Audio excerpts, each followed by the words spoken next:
Good morning, नमस्ते सभी लोगों को। बहुत सारे बच्चे बहुत सारे सवाल पूछ रहे हैं, इसलिए मेरा मन आया कि मैं चलो फेसबुक पर लाइव आकर के आप लोगों की बातें सुनूं। अब कितने लोग यहाँ पर हैं और क्या क्या बातें आप करना चाहते हो, वे बातें हम लोग डिस्कस करेंगे। अभी जो करंट स्टेटस है एचएसएससी की भर्तियों का, तो एचएसएससी की ग्रुप सी और पुलिस की जो भर्तियां हैं वो भर्तियां नोटिफाइड हैं कि वो सीईटी जो क्वालिफाइड स्टूडेंट्स हैं उनमें ऊपर के 4 गुना लोगों को लेकर के तब टेस्ट लिया जाएगा और उनको लगाया जाएगा। अगर उस चीज को बदलते हैं तो भर्ती फिर से कोर्ट में जाकर के पचड़े में फंस जाएगी, भर्ती फिर उलझ जाएगी, भर्ती नहीं हो पाएगी। तो वो 4 गुना वाला जो मामला है वो जैसे कोशिश बहुत की, मैंने भी बहुत कोशिश की और बहुत सारे लोग भी बहुत सारी कोशिश कर चुके हैं, लेकिन वहां से वो काम बन नहीं पाया। इसलिए जैसे वो 4 गुना वाला मामला है वो भर्ती का चलेगा और भर्ती वो पूरी हो जाए तो नया सीईटी होगा। नए सीईटी में आगे क्वालिफाइड करने की बातें ये बोल रहे हैं, ऐसा सरकार कह रही है। जैसे कोशिश शुरुआत से आखिर तक बहुत अच्छे से किया था, तो हम लोगों ने वो कोशिश की है। ऐसी बात नहीं कि हमने कोशिश नहीं की और सब जगह पर बात पहुंचाई है। सिर्फ हमने नहीं, हमारे साथ साथ बाकी लोग भी लगे हुए हैं और उनके अंदर जाकर के लोगों को ये मौका दिया जा रहा है। अब मुझे ऐसा लगता है कि अगला जो सीईटी होगा वो चुनाव से पहले करवाएंगे और उसके अंदर सब लोगों को मौका देंगे, क्योंकि अगर सभी लोगों को नहीं बिठाएंगे तो फिर सभी लोग वोट क्यों देंगे। ये तो बात जो लगातार चल रही थी कि सीईटी क्वालिफाइंग नहीं तो वोट नहीं, सबको परीक्षा में बैठने का मौका नहीं तो वोट नहीं, और उस बात के ऊपर लोग आज भी खड़े हैं और सब लोगों के अंदर ये गुस्सा है कि सभी लोगों को उसके अंदर क्यों नहीं डाला जाता। ग्रुप डी का जो रिजल्ट है वो रिजल्ट जल्दी देना चाहिए सरकार को, वो जो नहीं दिया जा रहा है वहां गड़बड़ है। लेकिन ग्रुप डी की जो ज्वाइनिंग जिन बच्चों की हो गई है उनकी सैलरी की बात चल रही है कि सैलरी उनकी दी जाएगी।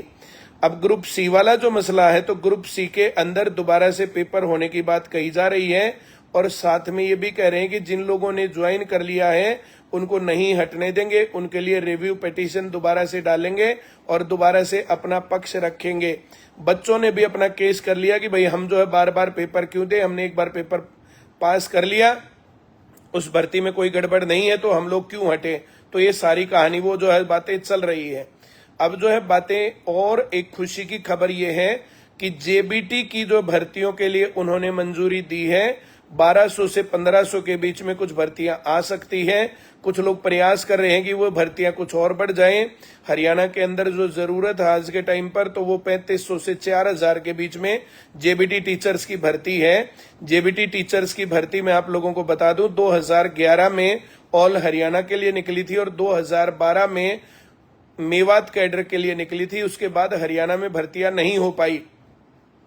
उन भर्तियों का जो मामला जो वो था वहां पर, तो भर्तियों के कारण यहां पर जो बात हो रही थी कि लंबे समय से हरियाणा में भर्तियां नहीं हुई, तो उन भर्तियों पर भी केस हुआ था और केस के रिजल्ट में 2 बार नौकरी लगवानी पड़ गई थी। उसके अंदर जितने लोग लगे हुए थे वे भी, और फिर एक बार और जो कुछ लोगों ने केस कर रखा था, केस जीत गए थे तो वे भी।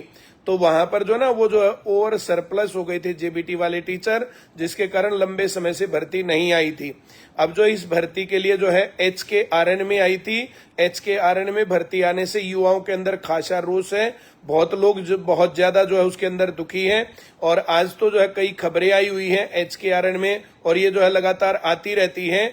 एचकेआरएन में जो भर्तियां कर रहे हैं तो वहां पर किसी भी मापदंड का कोई भी प्रयोग नहीं होता है और पैसे लेकर के या वहां पर सिफारिशी लोगों को एचकेआरएन में नौकरियां लगाया जा रहा है। और एचकेआरएन में नौकरियां लगाने का सीधा सीधा नुकसान कैंडिडेट को ये है कि वो जब तक उसकी नौकरी लगने का समय है ना, तब तक तो वो लगा रहता है एचकेआरएन में या किसी प्राइवेट नौकरी में या किसी ठेके पर। और जब उसको फिर सरकारी नौकरी की नीड होती है उस टाइम पर उसको उसकी प्राइवेट नौकरी से और हटा देते हैं, एचकेआरएन से भी हटा देते हैं, तो फिर वहां मामला गंभीर हो जाता है। तो सभी युवाओं को, जिन लोगों की उम्र है, उनको परमानेंट सरकारी नौकरी की तैयारी करनी चाहिए। जिन लोगों को हरियाणा पुलिस में और अब हरियाणा ग्रुप सी में मौका नहीं मिला, निश्चित तौर पर निराशा की बात है। मेरी संवेदनाएं उन सभी स्टूडेंट्स के साथ है जिनको इसमें मौका नहीं मिल रहा है, मिलना चाहिए। अगर सरकार काफी प्रयास के बाद भी, कहने सुनने के बाद भी जो है ये मौका नहीं दे रही है, तो ये निश्चित तौर पर सरकार की उन युवाओं की अनदेखी है। और लेकिन जो है वो जो पॉलिसी बन गई थी उस पॉलिसी में चेंज नहीं हो पा रहा होगा, वहां पर जो है जरूरत नहीं हो पा रही होगी। लेकिन अधिकारियों को और नेताओं को ये बातें क्लियर कट जो है समझ में आ रही है कि अगर सबको मौका नहीं दिया तो वे तुम्हें वोट नहीं देंगे। और इसी कारण से लगातार ये लोग जो है लगे हुए हैं इस प्रयास में कि हम लोग जो है सभी लोगों को मौका दें। अगर इस सीईटी में और ग्रुप सी में और पुलिस में अगर मौका नहीं दे पा रहे हैं तो ये नया सीईटी लेकर के सब लोगों को जरूर मौका देंगे। और जो ये 50,000 भर्तियां श्री नायब सिंह सैनी जी ने जो ये अनाउंस की हैं, ये कह रहे हैं कि अगले सीईटी की ही है। अब जो है और जो क्या करेंगे क्या नहीं करेंगे वो हम सारी बातें आपको जो है मैं क्या बताऊं क्या नहीं बताऊं, मुझे जितनी जानकारी है वो सब बातें मैंने बता दी। कई लोग कल जाकर के मिले हैं खुल्लर सर से और हिम्मत सिंह जी से, और उन लोगों से बातचीत होने के बाद उन्होंने अपना पक्ष रखा और खुल्लर जी ने और हिम्मत सिंह जी ने उनकी पूरी बात सुनी। और उसी के बाद जो है ये जेबीटी की भर्तियों की बात भी चल रही है और सभी लोगों को मौका किस प्रकार से दे सकते हैं उसके ऊपर भी जो है डिस्कशन चल रहा है। वे लोग चाहते हैं कि भर्ती पूरी हो जाए, किसी प्रकार से किसी भी केस में ना उलझे। और सभी लोगों को वो ये भी कह रहे हैं, जो आदमी आकर के मिलना चाहते हैं अपने ग्रुप की तरफ से, जो भी ग्रुप बने हुए हैं, सीईटी क्वालिफाइंग चाहने वाले भी कुछ लोग ऐसे भी है ना जो सीईटी 4 गुना चाहते हैं, वे लोग भी या कोई भी आदमी है वे लोग वहां पर जाकर के मिल सकते हैं, बातचीत कर सकते हैं, अपना पक्ष रख सकते हैं। मुझे मौका मिला तो मैं भी जरूर जाकर के वहां पर पक्ष रखूंगा।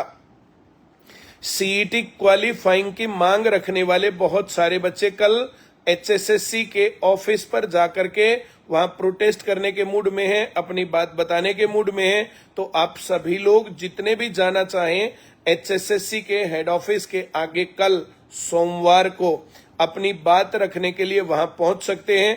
वहां पर डिमांड रखनी चाहिए कि HKRN के तहत जो ये ठेकेदारी प्रथा चल रही है और जो उसके अंदर भ्रष्टाचार चल रहा है, ये सब चीजें बंद होनी चाहिए। परमानेंट भर्ती दी जानी चाहिए। अब सरकार ही ठेके पर लगाएगी तो फिर सरकारी नौकरियां कहां से आएंगी? और सरकारी नौकरियां भारत के लोगों के लिए तो बहुत ज्यादा जीवनदायिनी चीज है और बहुत लोगों का सपना है। तो सरकारी नौकरियों के अंदर करप्शन नहीं होना चाहिए, रेगुलर रिक्रूटमेंट होनी चाहिए, पढ़ने का मौका मिलना चाहिए, सीईटी क्वालिफाई करके सब लोगों को मौका दिया जाना चाहिए। अगर इसमें नहीं दे पा रहे तो अगला सीईटी लेकर के उसमें मौका देना चाहिए। पुराने सीईटी में सीट बढ़ाओ चाहे ना बढ़ाओ, अगले सीईटी में ये जो वैकेंट सीट रहती है उसके अंदर जाकर के जो है सब लोगों को मौका दे करके और तब जो है भर्ती करनी चाहिए, ऐसा मेरा मानना है। आप सभी लोगों को जिसको ये लगता है कि हाँ यही चीजें होनी चाहिए तो इस वीडियो को शेयर करो। और जो लोग जा सकते हैं कल पंचकुला उन बच्चों की स्पोर्ट में, वहां पर जाकर के अपनी बात रखनी चाहिए। भाई अगर जो है वहां पर बच्चों की संख्या ज्यादा हो जाती तो शांतिपूर्ण रहना, प्रॉपर तरीके से अपनी बात रखना। हिम्मत सिंह जी वहां पर आकर के आप लोगों की बातें सुनेंगे, वहां पर कोई और सरकारी अधिकारी होगा तो वो आपकी बात सुनेगा। वहां पर जाकर के हर एक आदमी को अपनी डिमांड उठाने का अधिकार है। सीईटी क्वालिफाई करके सबको मौका दिया जाना चाहिए। पुलिस में भी जो है हरियाणा पुलिस में सबको मौका दिया जाना चाहिए। जेबीटी की भर्ती आनी चाहिए। जो टीजीटी और ग्रुप डी की भर्तियां पेंडिंग है वो रिजल्ट अनाउंस करके उनको ज्वाइनिंग दे देनी चाहिए। जितनी ज्यादा ज्वाइनिंग जो है ये लोग दे पा रहे हैं उतनी कोशिश में है, ऐसा मुझे लगता है। बाकी आप सभी लोग जो है देख लो क्या रहता है। जिन लोगों की उम्र निकल गई है इस 3-4 साल में, जो कोविड के बाद फिर सीईटी के कारण जो नौकरियां नहीं लग पाए, उन लोगों को एज में रिलैक्सेशन दे देनी चाहिए। और जो बहुत सारी अलग अलग कैटेगरी है, सैनिटरी इंस्पेक्टर है और इसी प्रकार से VLDA है, अभी जो है ये ALM है, तो इस प्रकार की जो अलग अलग कैटेगरीज हैं उन कैटेगरी के लोगों की भी बातें सुन लेनी चाहिए सरकार को और फिर उस हिसाब से डिसीजन लेना चाहिए। ये तानाशाही चलाने का समय बिल्कुल नहीं है, ये लोकतंत्र का समय है। और लोकसभा के चुनाव में युवाओं ने, किसानों ने, कर्मचारियों ने वोट की ताकत दिखाई। अब की बार चुनाव इस प्रकार का था कि कोई आदमी ये नहीं कह सकता कि ईवीएम हैक है।